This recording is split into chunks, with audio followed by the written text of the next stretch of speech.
كما تلاحظون التوضيح نفس التوضيح الكلام، يمكن ان احرص على ايصال الرساله بالحديث بدون النظر الى اللوحه اللي امامنا، ولكن هو نفس الحديث اللي تكلمنا عنه.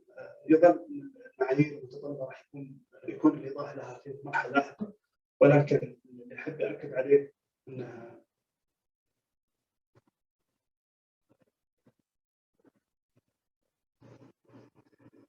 في مرحله اطلاق التجمع راح يكون العمل تعاوني وتكاملي كمنظومه صحيه بشقيها، المديريه وكذلك التجمع جنب الى جنب.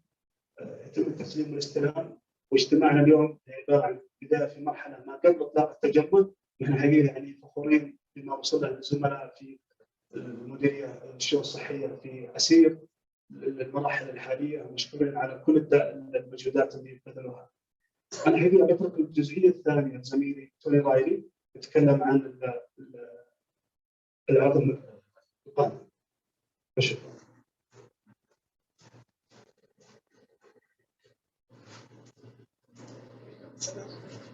السلام عليكم. Welcome everybody to this session. We're just going to start this over 500 attendees at this meeting.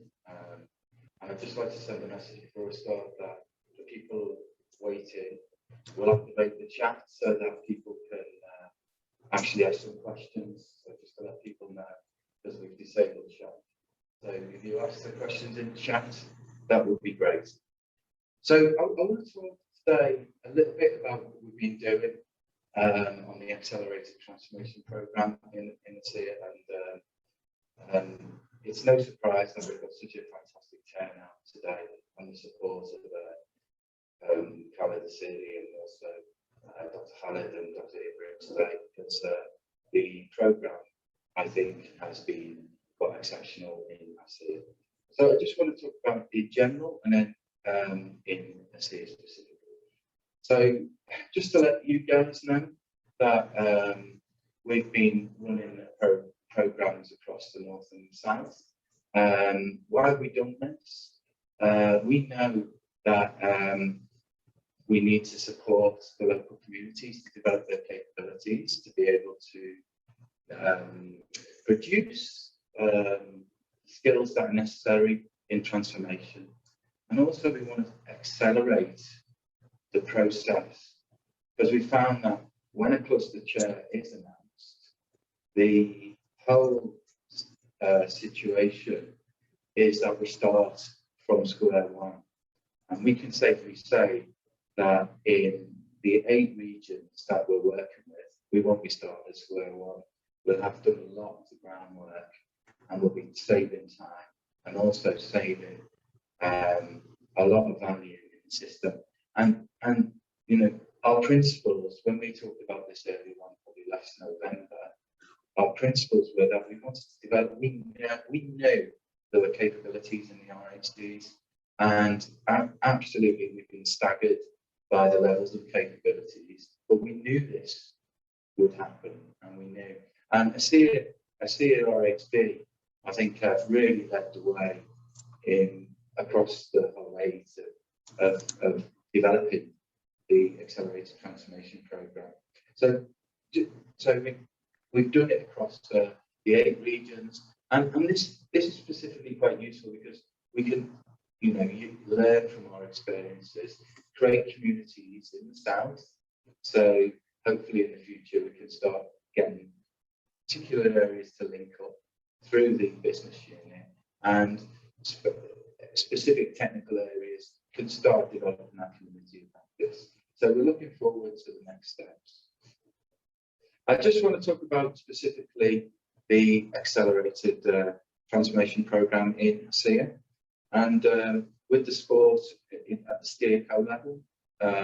If you look at this as just an organisational structure, for those who haven't been involved, and there's many people on the call, there's probably many questions, but we've tried to mimic the structure of what would be a steering committee at a cluster board, which would first be chaired by a cluster chair, and then latterly the chief exec to manage the transformation.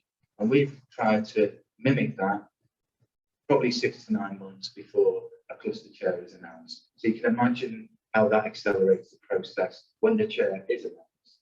And what we would like to thank is the leadership of the business unit and the RHD across the board, but for Dr. Khaled just for supporting this strategy and getting the buy-in with the colleagues of the exec, but also Khaled Syrian, Professor Ibrahim, who endorsed this programme and supported it all the way through.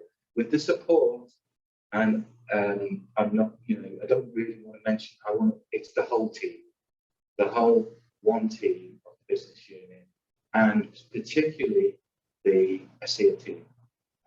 We've had tremendous engagement, and personally, I can't thank this team enough.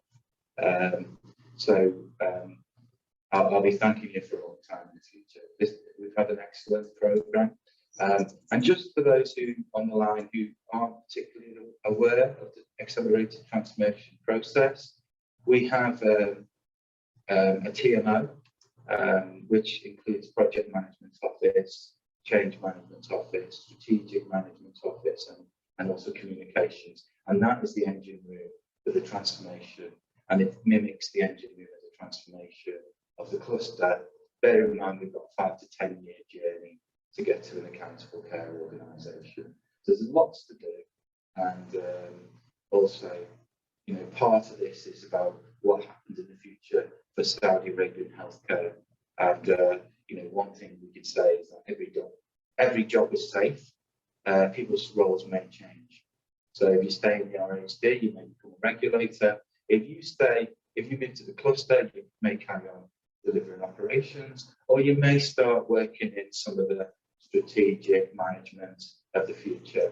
So it's a real shift of focus. And the MOH, the Ministry of Health, will change as well to be a regulatory focus as well. So there's lots of activities coming up. So all of those who've been involved in the model of care and in the accelerated transformation programme, wherever they end up, we're going to use the skills and transformation to do that. And that's been our ethos. That's what we wanted to do. We wanted people to learn from all of this. And then we have all the work streams, which will continue probably for the next 5 to 10 years when clusters are emancipated, and we have a club chair announcement.